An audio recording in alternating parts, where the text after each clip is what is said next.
Egunon, buenos días, bienvenidos, bienvenidas a la rueda de prensa de la película Du SOM HIMEN, As in Heaven, película que forma parte de la competición oficial de esta 69 edición del Festival de San Sebastián. Para hablarnos de la película tenemos aquí a parte de su equipo, los presento.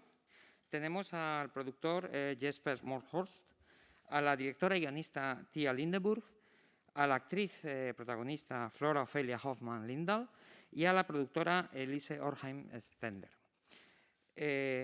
Entonces, no sé, quizá primero me gustaría que nos contara un poquito, ya que tenemos aquí a dos productores y tenemos también a su directora, pues que nos comenten un poquito cómo surge la idea de adaptar la novela de Mary Bregendahl, que es una novela, si no me equivoco, publicada en 1900. Sí, estaba diciendo, sí, ¿de dónde surge un poco la idea de adaptar la novela de Mary Bregendahl, que es una novela que, si no me equivoco, se publica en 1912, ¿no? Que es un clásico de las letras danesas? ¿Por qué volver ahora a este texto y qué interés había en recuperarlo, ¿no?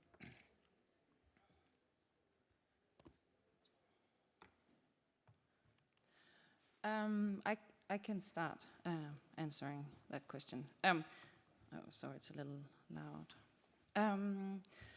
It's actually not an extremely well-known novel.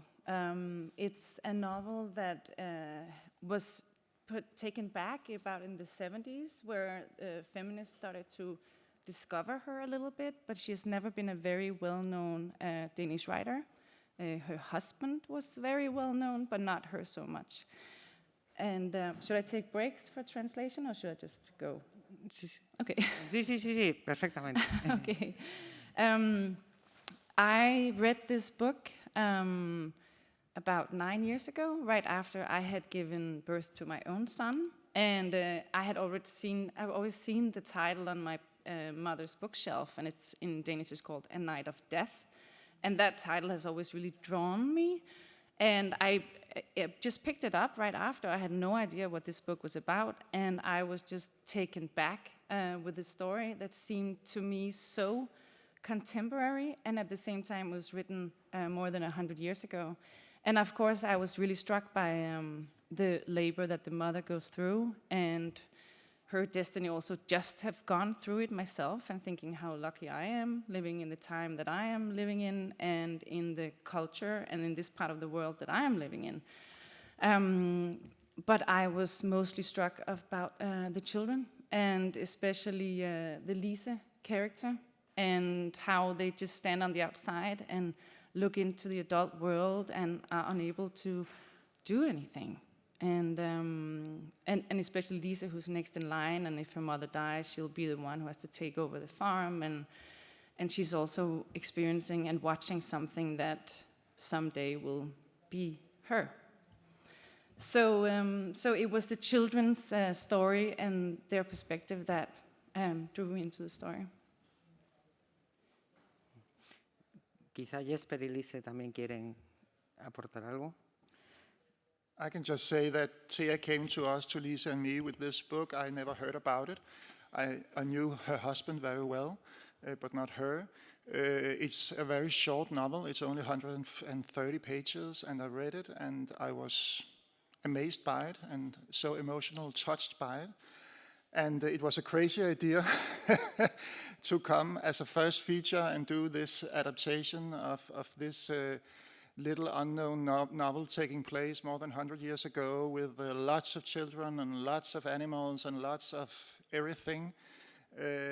But it was also a huge experience to read the book, and also to feel Thea's urge to tell this story about womanhood and labor and all this. So there was no doubt, I think, with us to just go along and make it happen. I remember I read the book the first time when I was in college. I studied literature, and as a part of the novels from that period of time, we read this book, and I remember it very well from that point. but many, many years later, when I just started working at Motor, this script landed on my on my table, and it came in from Thea, and she had been working on this on the adaptation for quite some time, actually several years at that point, working on the first draft herself, and I read the script, and it was about to be the first draft, and I was overwhelmed, and many of the scenes that are in the film today were in the first draft of the script.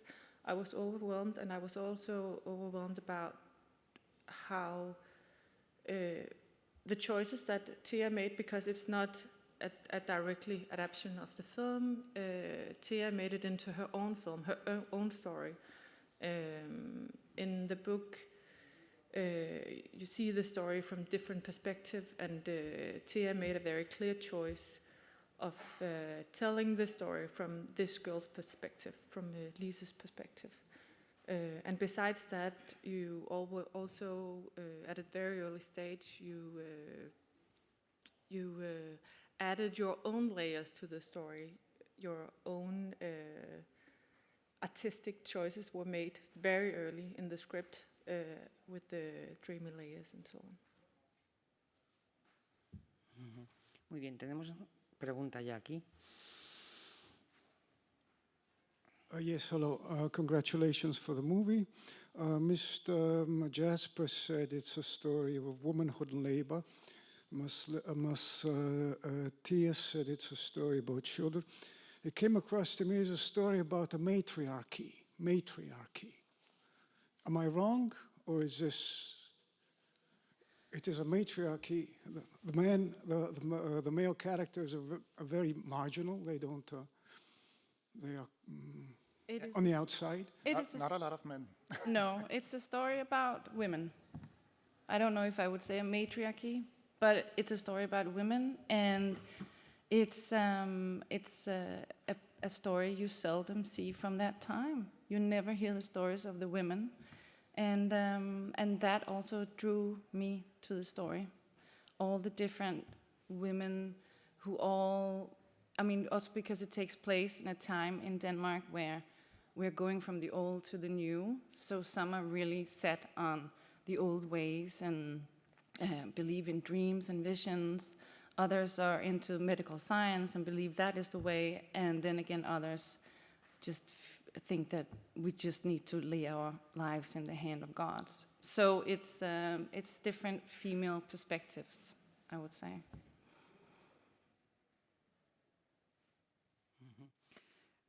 Sí, tenemos otra pregunta allí. Hello, I'd like to ask Thea about the dreams, especially the initial dream in the movie, which I think it was not in the book. How had you this idea, and why did you want it to start like that? The mother's dream is a very present part of the plot, because that is the whole reason why the doctor doesn't come. And her, and so since Lise is the main character, I felt that this way of describing visions at the time, also at that time it was not strange to believe in visions, and we're inside Lise's head. So in order to understand the meaningfulness of having these visions and why we should listen, it was important for me to have Lise go through that journey. Because, I mean, Lise is obviously in the beginning told that something horrible is on its way, but she wakes up and she doesn't listen, and she doesn't pay attention, and she looks at a boy and lives her life. So that made sense to me to include that in Lise's character. Also very much because the story is also very much about a young girl who's trying to figure out her relationship with God and faith. ¿Alguna pregunta? Sí, aquí. Aquí adelante. Hi, congratulations for the film. I was wondering what would the future for the main character would have been if things would have gone differently. I don't know if there was something for her once she finished school. I don't know if there was a future for these women, or if the countryside and labor in the country would have been the future for her anyways. I don't know if you thought about it. Thank you. I definitely feel that she would have had a completely different future. She would have gone off to school and she would have studied, and this was also something that Lisa really wanted to do. So there were many ways for women at that time to do something else and leave the country and perhaps live in the city and become a writer. But that's what I imagine what would happen to Lisa. ¿Más preguntas? Sí, aquí tenemos otra. Sí, primero aquí, por favor. Sí, lleváis ahí. Hola, quería saber un poco cómo fue el trabajo con Flora Ofelia, porque es una actriz muy joven y carga el peso de la película y muy expresiva a la vez, ¿no? Porque muchas veces su cara dice todo lo que está pensando sin decirlo, ¿no? Tanto por tu parte y por parte de ella también, ¿cómo ha sido esa experiencia?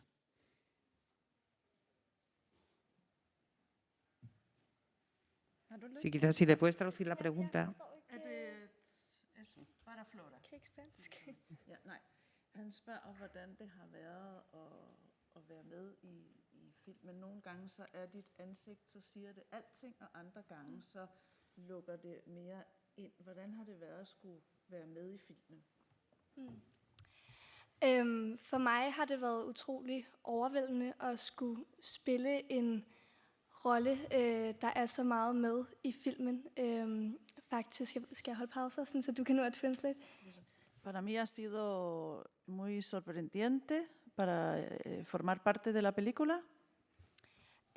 Jeg har ikke lavet film på den her måde før, hvor jeg ligesom har været på hver dag. Vi optog i 5 uger, så det har selvfølgelig både været rigtig krævende og rigtig hyggeligt. No he hecho este tipo de película antes. Estábamos grabando 5 semanas y he estado digamos, mucho más de antes.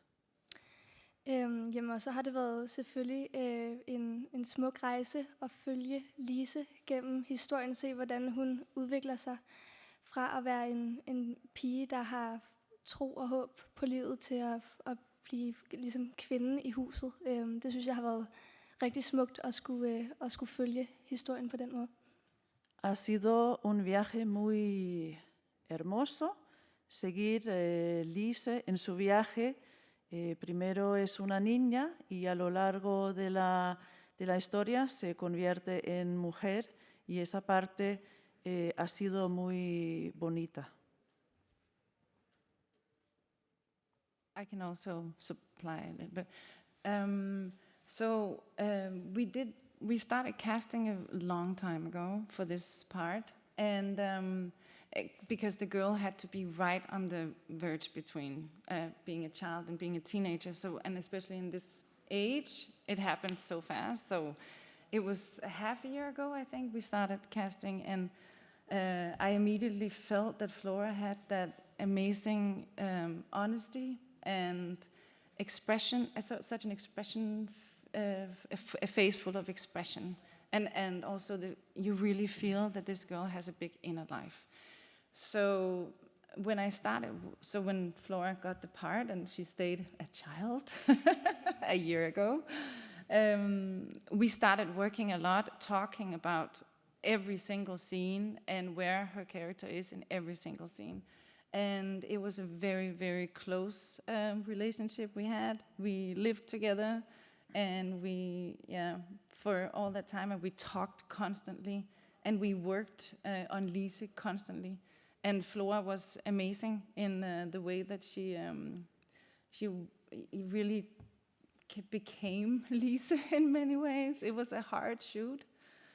It was tough, but it was also really beautiful. And When you work with kids and it's not trained actors, it's also really important because it's such a hard and sad film, that we try to have happiness as well in between and play and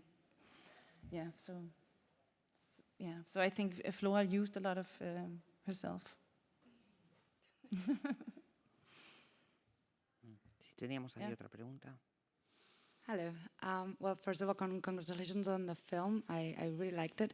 I don't know if this is exactly a question for the producers or the director, but I wanted to know, as if it takes place in like a few years ago, how was the process of documenting yourself for like all the costumes, all the places, because it looked like so realistic for the time that it had to take place. So how was that process? So yeah, you can talk about the creative part of that. Yeah. So actually, the first creative I had on the film was a production designer, and we started working, more than a year ago, and to try to figure out how are we going to depict this. We wanted it to be as true to the time as possible, and so obviously location was a very big thing. I mean, because you could imagine that in Denmark there would be a lot of old farms from 1880s still standing, but they're not. They're all renovated. So that was a big process, trying to find the right place, and also a place that could tell the story the way we wanted to, with the rooms aligned in the proper way. And also because so much of the film is happening at one location, so that one location needed to be able to do a lot for the film visually. Yeah.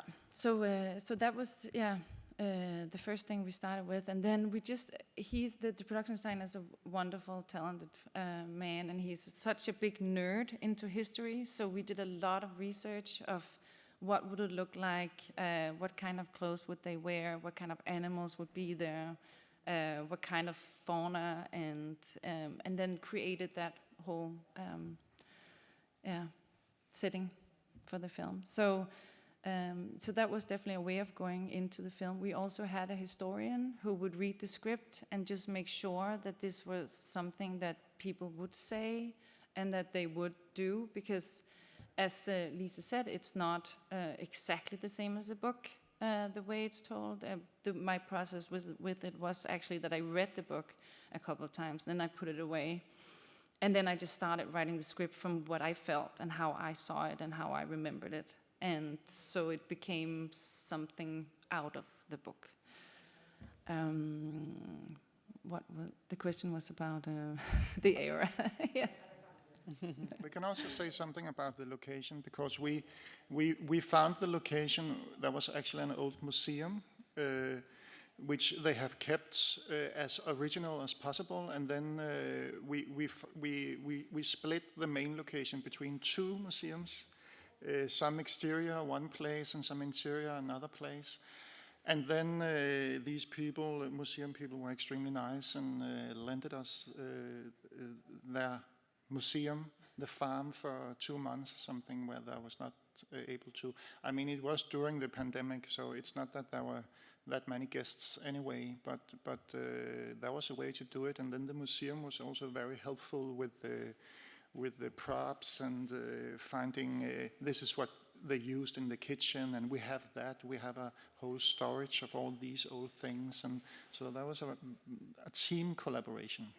Yeah, and they were very open, and because of course we redecorated the whole place. So they had the museum, but we didn't want the bedroom where the bedroom was, and we were able to paint, and they actually now have kept it as our the way we made it. So that's very sweet. So we have a little As in Heaven museum now, standing.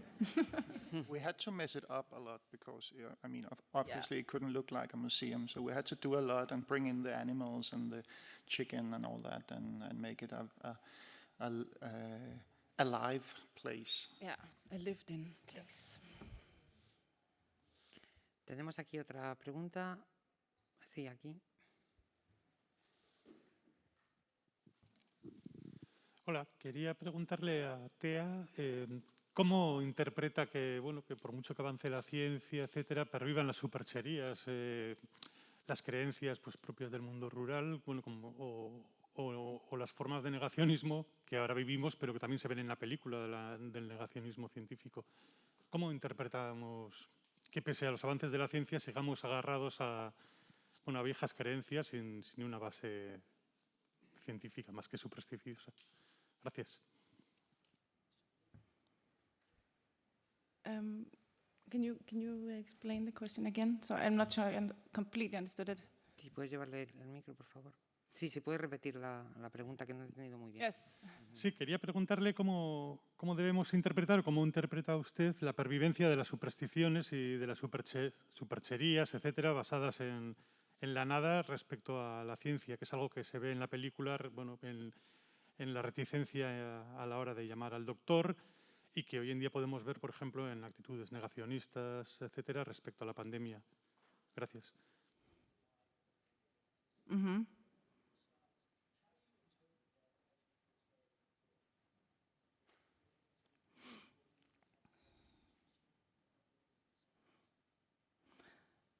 How do I interpret it? Hvad føler du om det?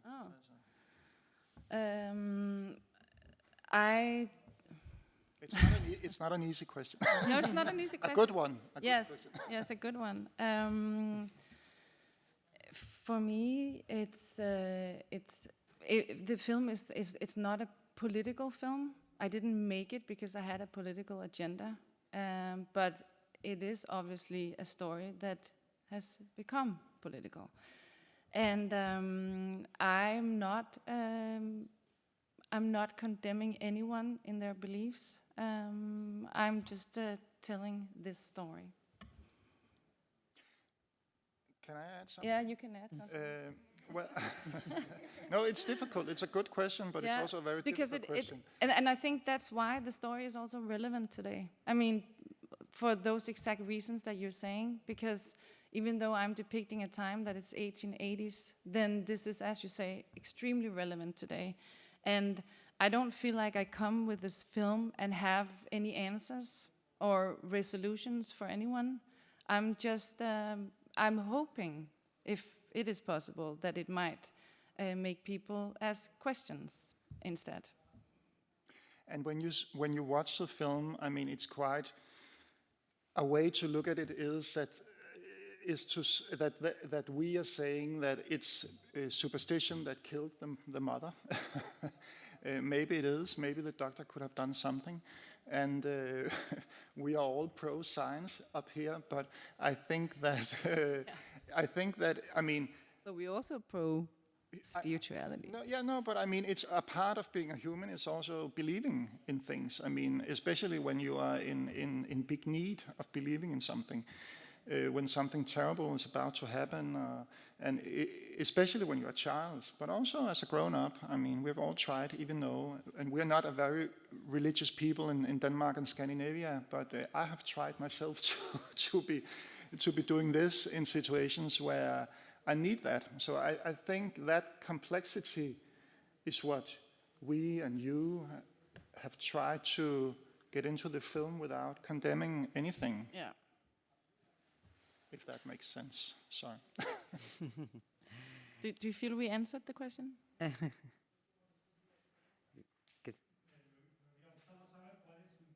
Un poquito el micro, por favor. Sí, que me hubiera gustado saber, en el caso de Tea, a qué lo atribuye ella, más allá de que crea que tenga razón o no, pero a qué atribuye que mientras la ciencia avanza, la superstición permanece firme y permanece vigente.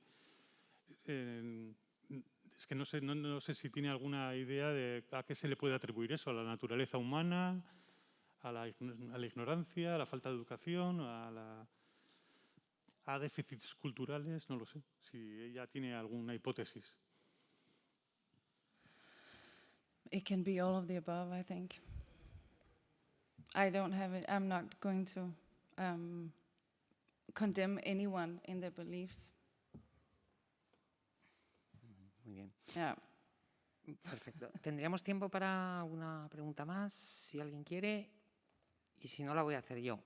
Porque hay una cosa que no hemos hablado y que a mí me ha gustado, me ha interesado muchísimo en la película, que es una película, como hemos dicho, con una reconstrucción del periodo muy cuidada, muy trabajada, Pero a diferencia de muchas películas de época que vemos, creo que esta película tiene una energía que es muy moderna, que la hace muy contemporánea.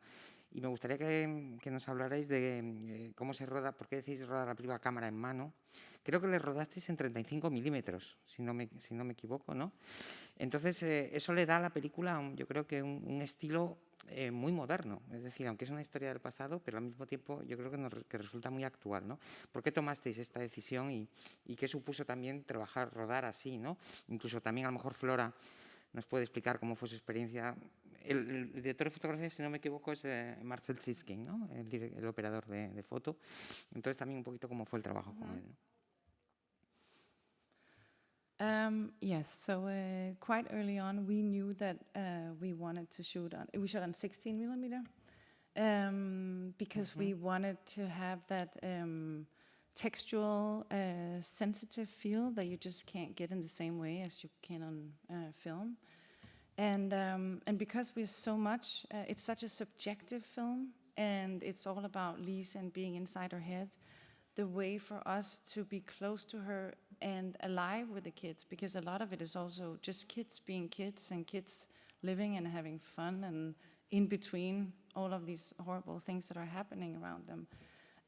So that's why we chose to shoot handheld. And we do have shots in the film which are more stationary, and those are mostly in the scenes where the kids sit around and they can't do anything. And they just wait, and they just wait for time to pass. So those were the two contrasts we worked with visually. Mm-hmm. And then I think the modern film may be also something, we don't have music in the film except for the music that the children sing or that they play. So the sound became such a big player in conveying Lisa's feelings, because it is all subjective. So we worked with both a very, very subjective sound where you're inside Lisa's head, and then we worked with a more documentary feel to convey the time period and what kind of insects were there and what kind of birds and how does this sound. So yeah, and then we had a really strong collaboration, both Marcel, the cinematographer, and Peter Albrechtsen, the sound designer, and the production designer and the editor. The five of us were early on in the film, very much in sync. So all the departments talked to each other within the whole process, and all the departments also later commented on editing and sound. So we were like a little band. And yeah, so... Sí. Quizá Flora nos podría explicar cómo fue trabajar así, ¿no? Hvordan var det for dig at arbejde med håndholdt kamera 16 mm? Det er faktisk et utroligt godt spørgsmål. Altså for mig gjorde det jo ikke hvis man ser sådan på det på den måde, jeg arbejdede på, gjorde det jo ikke den største forskel, at det var på 16 mm og håndholdt sådan et dogmærktigt. Det forhindrede ikke mig i så meget og gjorde noget anderledes for mig på den måde. Es una buena pregunta. Para mí no ha causado una diferencia para grabar de esta manera.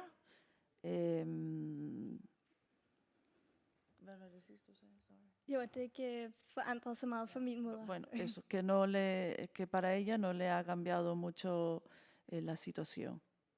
Ja, altså som skuespiller er man jo ikke så meget inddraget i den proces, hvordan det ser ud visuelt. Como actriz no he estado muy en el proceso de cómo grabamos. Men jeg synes, at det ser utrolig smukt ud, og jeg synes, det passer virkelig, virkelig godt til filmen. Pero opino que es increíblemente hermoso y que va perfectamente con la película. Pero precisamente por ese tono documental que tiene, que decía Tía, que buscaban, hay escenas que parecen casi improvisadas con los actores. Es decir, los actores están actuando como si fuera su vida cotidiana, ¿no? También quizá que Flora nos explique cómo trabajaron, improvisaron, lo tenían todo perfectamente ensayado antes. Nej.